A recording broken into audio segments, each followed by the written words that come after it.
o início do verão na Base Naval de Niterói, no Rio de Janeiro, sendo o coração da Marinha do Brasil e o berço do GRUMEC, Grupamento de Mergulhadores de Combate. O ar do local estava impregnado com o cheiro salgado do mar e uma tensão palpável. Sobre os botes infláveis de casco rígido atracados no pier exclusivo do GRUMEC, ouviam-se os gritos de guerra estrondosos dos operadores vestidos com seus trajes de mergulho tático pretos. Era o último dia da Semana do Inferno. Em um canto do pier, uma oficial observava toda a cena de braços cruzados. Era a capitã Beatriz Silva, a primeira oficial feminina da história do GRUMEC e uma das instrutoras daquele treinamento. Diante do seu olhar afiado, os alunos ficavam ansiosos, temendo cometer até mesmo o menor dos erros. O título de primeira mulher que ela carregava não era um símbolo político, mas sim uma medalha de competência comprovada com muito sangue e suor. Exatamente naquele momento, os membros da equipe do COMANF, Comandos Anfíbios, a tropa de elite do Corpo de Fuzileiros Navais, surgiram no pier. Eles haviam chegado para participar do exercício conjunto de operações especiais marítimas, batizado de Maré Eterna. O tenente Carlos Mendes, que liderava a equipe, franziu a testa ao notar Beatriz instruindo os recrutas. Aquela mulher é uma das instrutoras dessa operação? A voz dele carregava um desprezo que ia muito além da simples dúvida. Um colega ao seu lado respondeu: disseram que é a primeira oficial feminina do GRUMEC. Provavelmente foi colocada aí só para fazer propaganda. Mendes soltou um riso de escárnio. Para ele, as operações especiais eram um mundo sagrado de irmandade, construído ao longo de décadas apenas com o suor e o sangue de homens. A presença de uma mulher naquele mundo, ainda mais na posição de instrutora, era vista por ele como um insulto às tradições e uma zombaria ao profissionalismo deles. Na primeira reunião de briefing conjunto, os pensamentos dele se transformaram em ações explícitas. Quando a capitã Beatriz tentou explicar o plano tático da operação, ele bocejou abertamente e ficou cochichando com seus colegas, ignorando-a completamente. Após o término do briefing, ele se aproximou de Beatriz, como se já tivesse planejado aquilo. Ei, capitã Beatriz, o ambiente de treinamento está do seu agrado? Se houver algo desconfortável, é só falar. Por exemplo, se o sol do Rio de Janeiro estiver muito forte ou se o treinamento for pesado demais. Mulheres são delicadas, então podemos ter uma consideração especial com você. Com essa fala, os membros do COMANF ao redor deram risadinhas. Era uma provocação clara. O suboficial Roberto Gomes, que estava ao lado de Beatriz, murmurou um palavrão e fez menção de avançar, mas Beatriz o impediu com um olhar. Sem demonstrar a menor alteração emocional, ela olhou diretamente nos olhos de Mendes. Tenente Mendes, agradeço a sua consideração. No entanto, a consideração que espero de você não é que me proteja do sol, mas sim que calhe essa sua boca arrogante. E não se preocupe, a minha pele não é tão frágil a ponto de ser ferida pelo seu sarcasmo.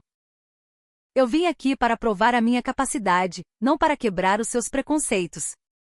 A resposta fria e firme dela deixou Mendes momentaneamente sem palavras. Logo seu rosto ficou vermelho de raiva e ele virou as costas, deixando para trás um olhar afiado que parecia dizer: vamos ver do que você é capaz. A primeira missão do treinamento foi anunciada. A missão era infiltração em águas profundas e destruição de alvo. Tratava-se de uma operação subaquática de alta complexidade, onde as equipes deveriam se infiltrar nadando durante a noite, colar explosivos simulados no casco de um navio atracado em um porto inimigo fictício e retornar sem serem detectadas. Mendes prometeu a si mesmo que usaria sua especialidade para arrancar a máscara daquela oficial de vitrine. As profundezas da Baía de Guanabara, sem um único feixe de luz da lua, eram a própria escuridão viva. Nas águas turvas onde não se via um palmo à frente do nariz, as duas equipes avançavam em horários diferentes. A primeira a ser lançada foi a equipe Jaguar, liderada por Carlos Mendes. Fazendo jus à fama de serem alguns dos melhores nadadores de combate do país, eles romperam as fortes correntes de frente com pernadas poderosas em suas nadadeiras. O objetivo deles era puramente a velocidade. Chegar ao alvo o mais rápido possível, cumprir a missão e retornar. Esse era o jeito deles. Eles se aproximaram do navio-alvo com sucesso e fixaram o explosivo simulado. A missão foi um sucesso. No entanto, os movimentos vigorosos que fizeram levantaram muita lama do leito marinho, turvando a água, e as bolhas de ar de seus respiradores, junto com a rápida mudança de temperatura da água, foram registradas pelos sonares e sensores térmicos do inimigo como atividades suspeitas. Eles completaram a missão, mas foram fantasmas barulhentos que deixaram rastros.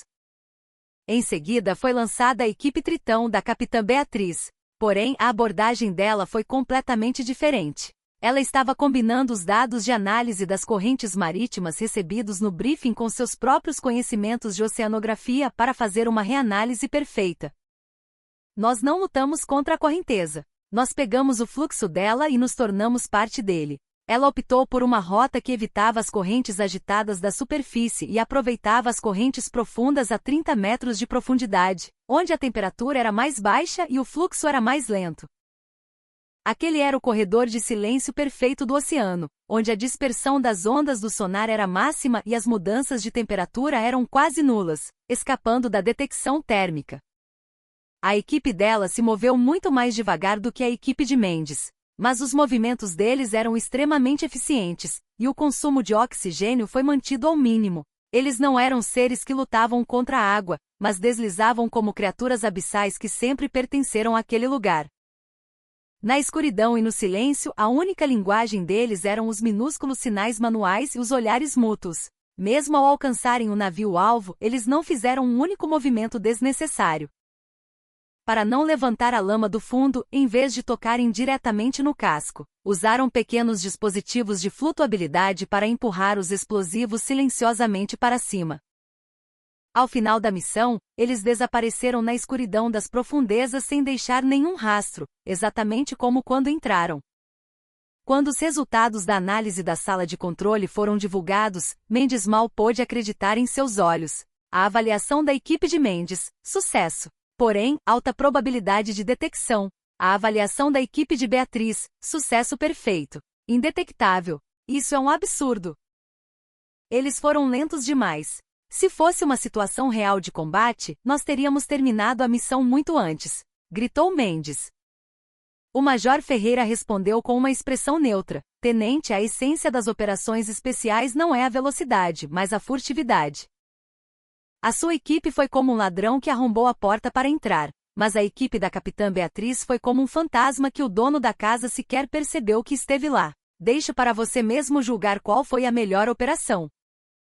Mendes não encontrou palavras para rebater. Ele havia zombado do método de Beatriz, chamando-o de uma tática puramente acadêmica, lenta e frustrante. Mas aquela ciência havia superado completamente a sua experiência de combate. Uma fissura profunda e invisível começou a se formar em seu orgulho. O segundo treinamento foi realizado em uma pequena ilha deserta e acidentada na região da Costa Verde, próximo à Ilha Grande. O cenário era que um agente de inteligência aliado havia sido sequestrado por um inimigo fictício e estava mantido refém na ilha.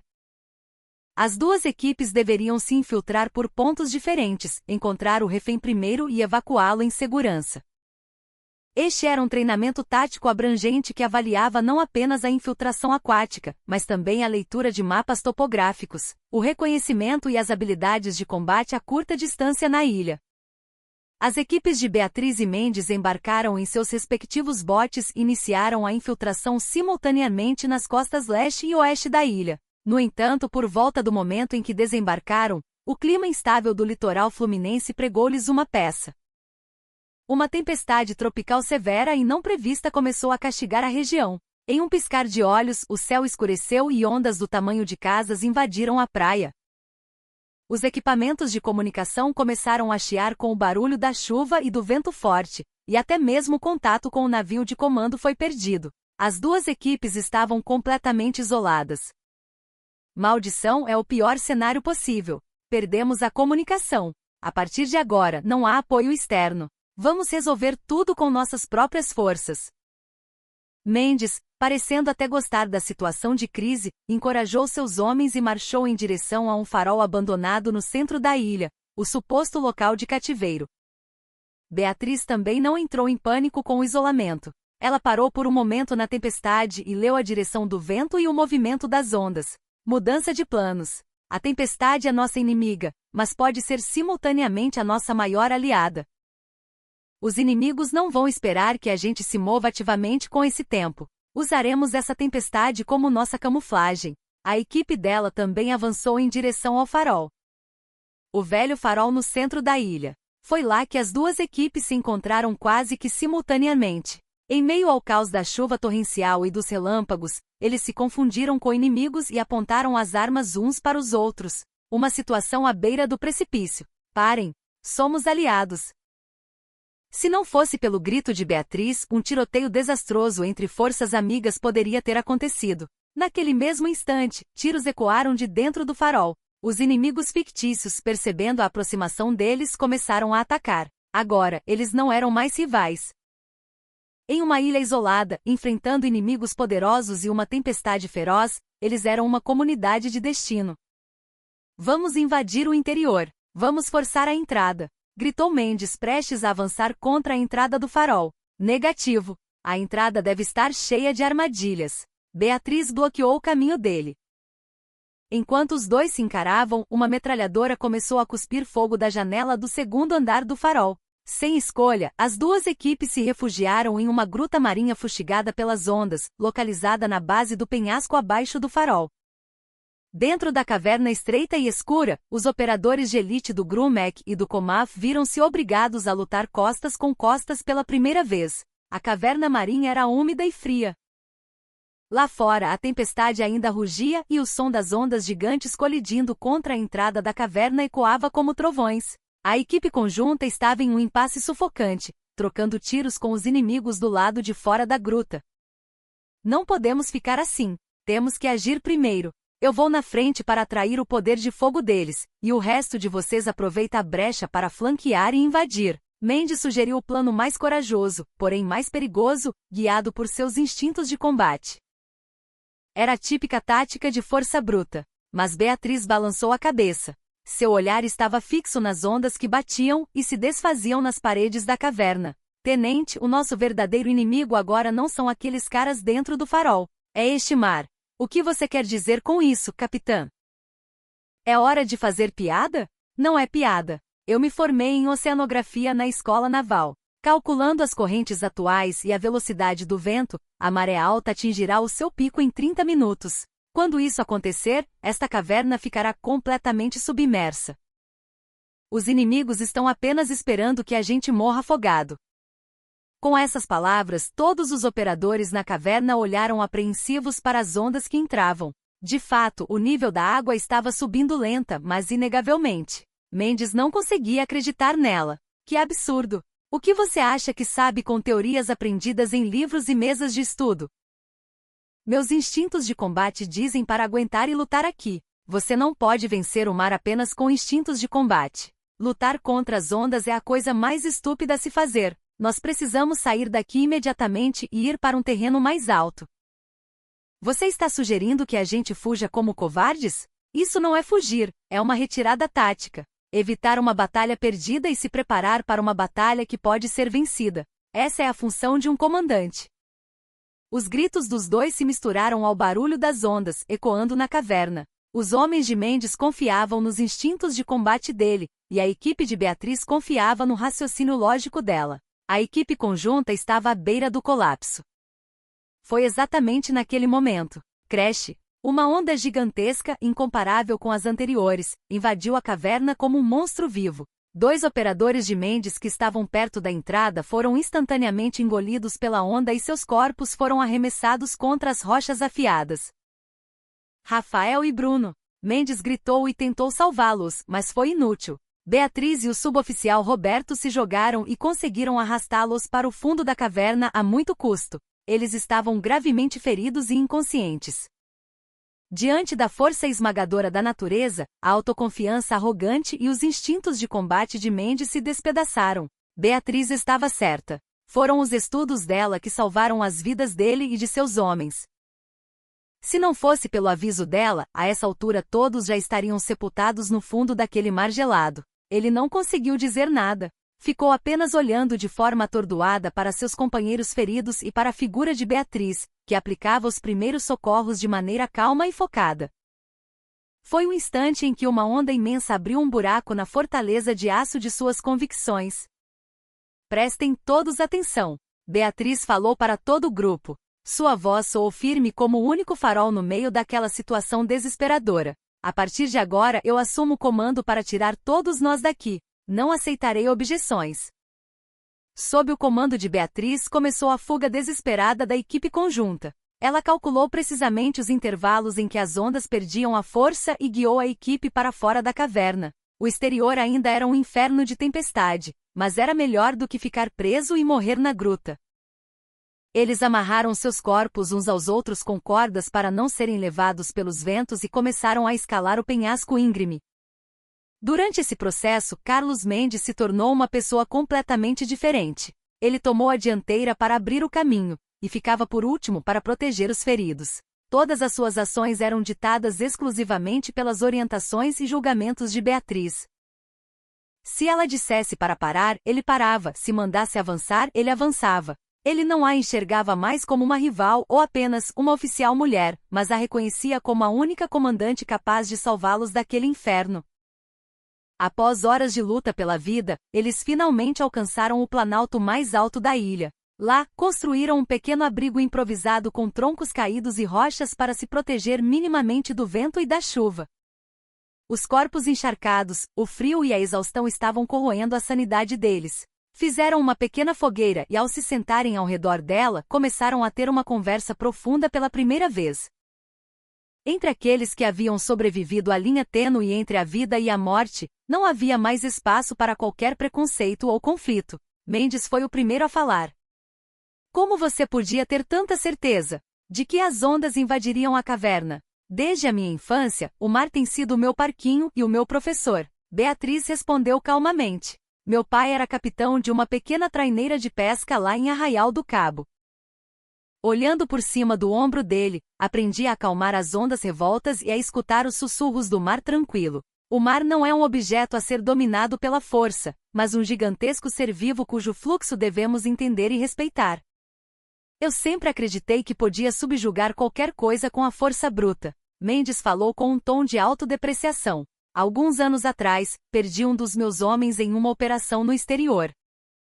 Achei que a estratégia estava sendo muito cautelosa e lenta, então dei a ordem de ataque por conta própria, e aquele garoto caiu numa emboscada.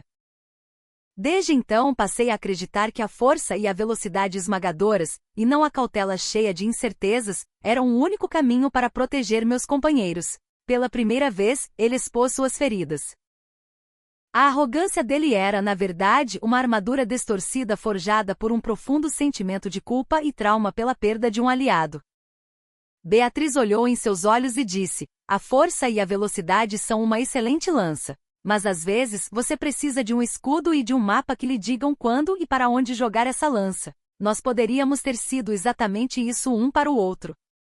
Os dois observaram as chamas dançantes em silêncio. Eles haviam confrontado as cicatrizes mais profundas um do outro, e através delas, finalmente se entenderam por completo. Exatamente naquele momento, as nuvens espessas e escuras da tempestade começaram a se dissipar lentamente. E ao longe, na extremidade oposta da ilha, viram uma luz fraca piscando. Era um farol pequeno, velho e abandonado, que nem sequer constava nos mapas modernos.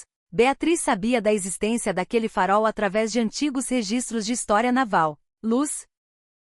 Se conseguirmos chegar lá, talvez possamos tentar contato com o exterior. Na escuridão do desespero, finalmente, um feixe de luz de farol começou a iluminar o caminho deles. A provação ainda não havia terminado, mas agora eles não estavam mais sozinhos.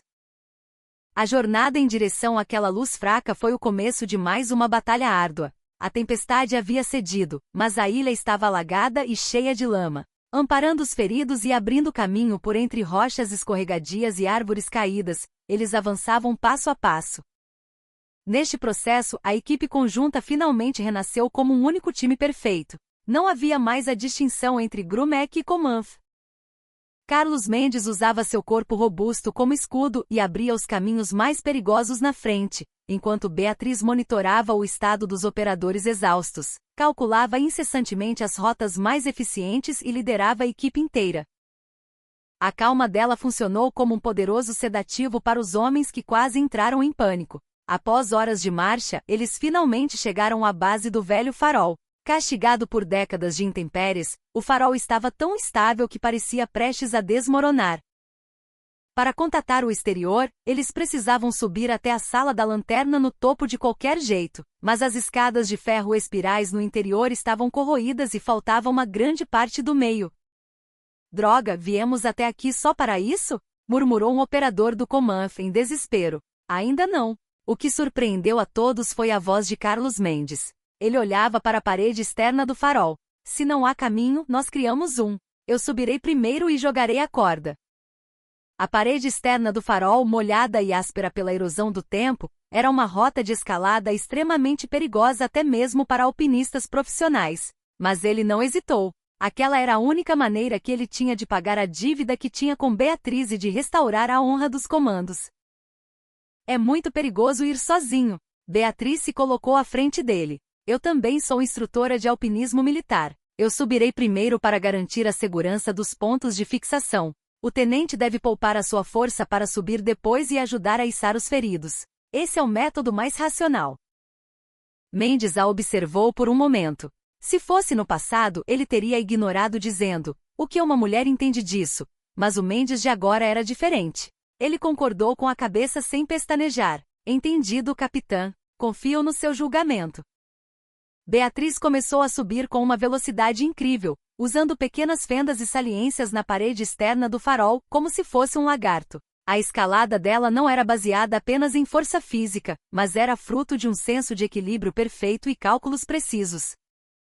Cada vez que ela encontrava um ponto de apoio seguro, gritava para Mendes, que vinha logo abaixo. Aquele tijolo na direção das 3 horas está solto. Não pise nele. Use o peitoril da janela na direção das 11 horas. Os olhos dela agora também estavam garantindo a segurança do parceiro que escalava o penhasco. Quando ela finalmente chegou ao topo, lançou a corda, e Mendes, junto com o resto da equipe, pôde subir em segurança até a sala da lanterna seguindo a orientação dela. O interior da sala no topo era desolador. As enormes lentes de iluminação estavam quebradas, e todo o maquinário estava enferrujado, tendo parado de funcionar há muito tempo. De alguma forma, eles teriam que avisar o mundo exterior sobre a presença deles a partir dali. E agora, capitã? Qual é o plano? Mendes perguntou. Na sua voz, agora havia uma confiança absoluta. Beatriz mandou a equipe juntar todos os equipamentos que lhes restavam. Peças de rádio quebradas, o único sinalizador que sobrou, os mostradores reflexivos de seus relógios de pulso, e um pouco de pólvora. Nós vamos emitir 2 sinais simultaneamente. Um verdadeiro e outro falso. O plano dela era audacioso e brilhante. Ela desmontou o sinalizador, pegou a pólvora de dentro dele e planejou criar um pequeno sinal de fumaça na mata, a centenas de metros do farol. Esse seria o sinal falso, com o intuito de atrair a atenção dos inimigos que estivessem vasculhando a ilha. O sinal verdadeiro seria um feixe de luz bem fraco, mas com um padrão específico, emitido a partir dos reflexos dos relógios e das peças de rádio. Este é um padrão de código SOS que apenas nós, os operadores do GRUMEC, conhecemos. Se as forças aliadas estiverem nos procurando, elas entenderão o significado disso. Os inimigos, por outro lado, acharão que é apenas o reflexo aleatório da luz em alguma coisa. Tudo dependia do sincronismo. Atrair os inimigos com o sinal falso e, nesse curto intervalo de tempo, enviar o sinal verdadeiro apenas para os aliados. Mendes se ofereceu como voluntário. Eu cuido do sinal de fumaça. Você fica aqui e envia o sinal verdadeiro, o mais importante. Ele agora reconhecia a mente dela como a arma mais poderosa para garantir a sobrevivência de todos eles. Mendes e seus homens foram em direção à mata, e Beatriz se preparou no topo do farol. Pouco depois, no horário combinado, uma fumaça fina começou a subir do meio das árvores. Como previsto, um barco rápido inimigo que patrulhava aos arredores avistou a fumaça e começou a acelerar naquela direção. Naquele instante exato, Beatriz utilizou o material reflexivo para enviar desesperadamente sinais de luz na direção de um helicóptero aliado que fazia buscas sobre o mar. Um padrão de luzes curtas e longas, conforme o código de emergência. Será que eles conseguiriam ver aquela luz tão tênue? Todos prenderam a respiração e olharam para o oceano. Após alguns minutos, o helicóptero da Marinha do Brasil se aproximou. A equipe conjunta, resgatada dramaticamente pela aeronave aliada, retornou à base naval como heróis. A história de como eles lutaram contra a tempestade e o inimigo em uma ilha isolada, salvando todos os feridos sem nenhuma baixa, espalhou-se rapidamente como uma lenda entre todas as tropas participantes do exercício. Em especial, a parceria perfeita que transcendeu unidades e ideologias, entre a capitã Beatriz e o tenente Mendes comoveu a todos profundamente. Antes de o treinamento ser retomado, o Major Ferreira convocou os comandantes de todas as equipes para um briefing especial. Naquela reunião, na frente de todos, Carlos Mendes tomou a palavra por conta própria. A culpa por toda aquela situação de emergência e isolamento foi exclusivamente minha. Nasceu do meu orgulho e das minhas decisões equivocadas. Ele confessou serenamente como havia ignorado os alertas da capitã Beatriz e como isso havia colocado a vida de toda a equipe em perigo. O único motivo pelo qual eu e meus homens estamos vivos aqui hoje é graças ao julgamento analítico e à excelente capacidade de liderança da capitã Beatriz, bem como a sua coragem em arriscar a própria vida para salvar seus companheiros. Ela compreendeu o mar com os conhecimentos que adquiriu nas mesas de estudo, e com essa sabedoria, ela nos salvou. Ela possui as qualidades de uma verdadeira comandante de operações especiais, e eu expresso a ela o meu mais sincero respeito. Foi um pedido de desculpas público e o maior dos elogios que um militar poderia fazer a outro. A sala de reuniões ficou em silêncio absoluto diante de sua confissão. A sua corajosa autocrítica demonstrou uma postura honrada de um militar, mais do que suficiente para redimir os seus erros. O Major Ferreira, confirmando a sinergia entre os dois, emitiu uma nova ordem para a etapa final da Operação Maré Eterna. As capacidades e a parceria de vocês dois já estão mais do que comprovadas. Sendo assim, a última fase do treinamento será executada por vocês dois liderando uma única equipe conjunta. A missão final consistia na retomada de uma plataforma de extração de petróleo na Bacia de Campos, dominada por terroristas fictícios. Era uma operação antiterrorismo de nível extremo, completamente diferente do que já haviam feito. Havia uma estrutura colossal e complexa, dezenas de reféns e explosivos plantados por toda a instalação. A comandante de missão desta operação será a capitã Beatriz, e o comandante da Força de Assalto Terrestre será o tenente Mendes, prestando total assistência à capitã. Sem demonstrar a menor hesitação, Mendes respondeu em alto e bom som: "Ordem recebida, senhor." Nos olhos dele não havia mais sinal do antigo orgulho tóxico, mas sim o brilho de uma confiança inabalável em sua comandante. A operação de retomada da plataforma de petróleo foi conduzida como uma verdadeira sinfonia sob o comando da capitã Beatriz. Ela não era mais apenas uma instrutora ou operadora tática. Observando o cenário de guerra como um todo, compreendendo as características de cada tropa e designando as tarefas de forma otimizada, ela era a própria essência do Tritão, a comandante perfeita. Usando todos os seus conhecimentos de oceanografia, ela calculou o fluxo das correntes marinhas e o padrão das ondas em volta da plataforma. Com base nesses dados, arquitetou uma estratégia ousada, onde 3 equipes se infiltrariam simultaneamente por métodos diferentes. A primeira equipe era a tropa de assalto principal liderada por Carlos Mendes. Eles se aproveitaram da sombra projetada pela plataforma para se aproximarem silenciosamente a bordo de mini-submarinos. Mergulharam profundamente e invadiram a estrutura pelos dutos de manutenção do sistema de resfriamento subaquático, a parte mais profunda da instalação. A segunda equipe era a unidade de assalto aéreo do Comanf.